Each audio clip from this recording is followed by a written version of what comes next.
Hey peeps, so I just finished doing a video on how to put a pocket into any pair of shorts, and then I continued on very quickly on how to actually whip together a pair of shorts. I thought I'd go one step further. I didn't bother doing it with the rest of the video because it would make it too long, but I'm going to show you how to hem the shorts and put a waistband in the shorts without actually having to go to your sewing machine. So as I've finished it here and I've overcast the edges, what I would do at this point is fold this over, go to my sewing machine and sew short around here. And it's certainly a totally cool way to do it, but I'm going to show you another cool way to do it entirely on your overlocker, so you don't have to leave your overlocker. So here is your shorts turned inside out, and for those of you watching and don't know what the hell's going on here, go back and watch another video I did on how to put a pocket into your shorts. That's what that is there. Now with our shorts, I'm going to go ahead and turn up a hem of 1 inch on this side and flatten it out, and then likewise 1 inch on this side. And what I want to do here is I want to make sure that when my legs are straight, the length is the same. So this length is the same here. And then I could pin it, but I'm going to iron it because this is cotton, so it irons really well and holds its shape. So my little mini iron, just give a little iron to fold that over. And it not only does it fold it over, but it also gives me a line that I can see when I undo them or move them for any sort of reason. So that one there and that one there, fold that over.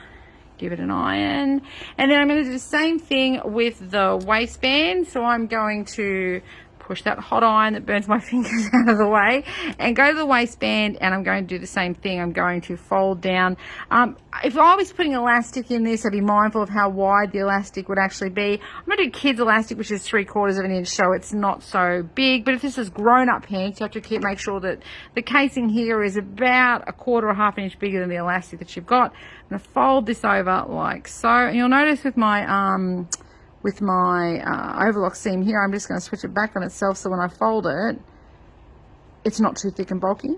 And then I'm going to repeat that all the way around. Just fold it over. Again, you can pin it if you want to. I'm going to fold it and then pay a little bit of extra attention here because I have the facing of the pocket, so I'm just going to get in there and just make sure that folds over nice and neat. And then with that all folded over, again, back to the iron. Here we go. Now, if you're going to do this technique, you're going to take off about another 1/2 inch of the length of the shorts and of the length of your waistband. So you might want to add it on if you are going to do it a lot to your next pattern. But you'll see that once you do it, you'll see whether or not it was too short or not. So from here, like so, again, we'd go to our sewing machine, start here, sew around and come back and leave a gap of about 1 inch so we can thread our elastic through. We're going to do something similar, but again, do it all on our overlocker. Now, the thing about the overlocker is you can't put this just under your needles. There's a knife here that's going to cut everything off. So what we're going to do here is we're going to go ahead and fold this a second time. At the moment, we've got the right sides together, so wrong side out, and we're going to fold this back inside at that point where the edge of the overlocking is. So folding it all back over, you probably want to take a little bit of extra time to make sure this pocket gets turned nice and neat as you do it. But we're going to go ahead and fold that over all the way around. So like so, like so. And then give that another press. I can't impress on you enough how important ironing is for this sort of thing. That was for you, Charlie. All right, so here we go. And we're going to also do the same thing here for the cuffs, the hem of the shorts. We're going to do it later so that it doesn't come undone while we do it. So now what we're going to do here is we're going to go ahead and we're going to overlock this on our overlocker. We're going to come along and trim off this overlocked edge here ever so slightly. So we're going to shave off some of that overlocking we've already done. Oh, sorry. I wasn't looking. I don't know how much of that was on the camera. We want to come along so that we shave off this overlocked edge just ever so slightly, so we definitely get this fold all the way around. And we're going to sort of leave a gap here and here from start to finish so we can still put our elastic in. So I'm going to start here and move the camera over so you can see. So it goes up. Now, you need to lift the needles up to slide it across like this. You can't just start normally. So hand turn that flywheel ever so slightly so the needles are up. Slide this underneath and then foot down and you're good to go. All right, so round we go. Remember, we want to shave off a little bit of that overlocking you've already done. It's going to be a little bit messy this time around, but for the next one, you won't have overcast this. It'll be raw edge, so it doesn't matter.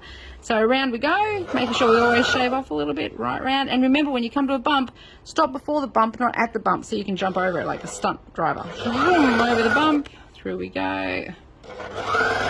So obviously much harder on these little tiny shorts. Bigger shorts, this is much easier.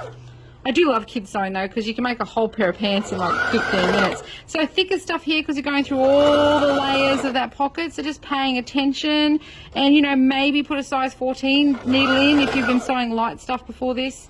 All right, so it looks like we've come all the way around. We want to stop about 1 inch apart. And remember, it's not where the knife is, it's where the needles are, which are right up here. So I'm going to go a little bit more, and then I'm going to take a sharp right hand turn, which is a sharp left turn of the fabric, and go zoom and sew it. So now we have this gap here that we can thread our elastic into, but when we fold this open and turn it the right side out, I'll just push this back a little bit so you can see the big reveal. Go. So you can see why I didn't bother folding those hems the second time, so you can see what's going on. So we have just done, look, a whole little waistband all in one go. What I love about this technique is it looks heaps cute when you put elastic in here, but also it means you don't have to leave your overlocker. And the one thing about your overlocker sewing machine is your overlocker sews at this Juki sews at like 1200 stitches per minute. Your sewing machine does about 800, so it sews really fast. So if you do lots of things for markets and stuff, this might be a good way for you to do something different. So I'm just going to finish these hems now so that you can see it done. But after that, if you want to bail now, that's pretty much the same thing that we're doing as before. So I'll just finish these hems now. And so tuck those back in on themselves. So we've folded them over already, and like I said before, you wouldn't really have that overlocking already done. It'd just be a raw piece of fabric. There's one, and there's the other, like so. So I've turned them in on themselves like so. And like so is like my favorite thing to say. I have to try and find another word. In this manner. How's that? I think there's a business called Like So. There's a shop called Like So, maybe. All right, so now again, did I just say so after I said I wasn't say so anymore? Up goes the foot. Underneath, in a nice flat spot, not where the lump is, we're going to slide this hem that we've just folded over. Foot goes down. And then around we go, always cutting a little bit off as we do. And the thing about always cutting off, it means we know we're definitely getting all of the fabric. Is that? Oh, I might turn it so you can see it better. All of the fabric into that seam. We're not missing any of it. And we don't have to leave a space for our elastic on this occasion, unless you want to make bloomers or something and pop a bit of elastic in there. We're going to go all the way around and back to the start. And then at the start, once I've overlapped for a few stitches, I'm not going to cut the thread anymore with the knife, just pull away from a bit, then a sharp right turn, and off we go. Trim that. And if you want this to be nice and tidy, you can grab a little crochet hook, hook this up and pull it back through. And let's do the other one now. Again, starting on the flat side. Oh, it's so hot. Even with the air conditioner on, it's hot. Alright, and foot goes up. See, I can't because my needle's in the way, so just turn towards me with the flywheel so the needles are up. Then put the foot back down, and off we go again around the outside. And you're always cutting, always cutting.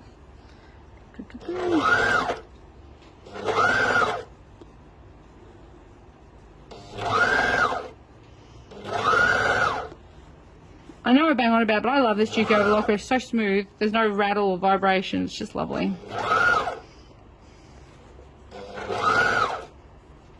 And then back to the start. Once we've gone over that edge where we started, come away a little bit so the knife's not cutting the thread anymore. And then once I've done a few stitches, sharp right turn, and then off we go. And cut off, and if you want to pull that through with a crochet hook, you can. And the end result is, oh, so cute. These little shorts have their own little hem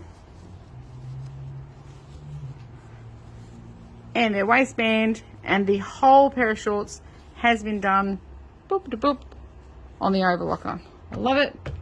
Love it. Alrighty, peeps. I'm out. Bye.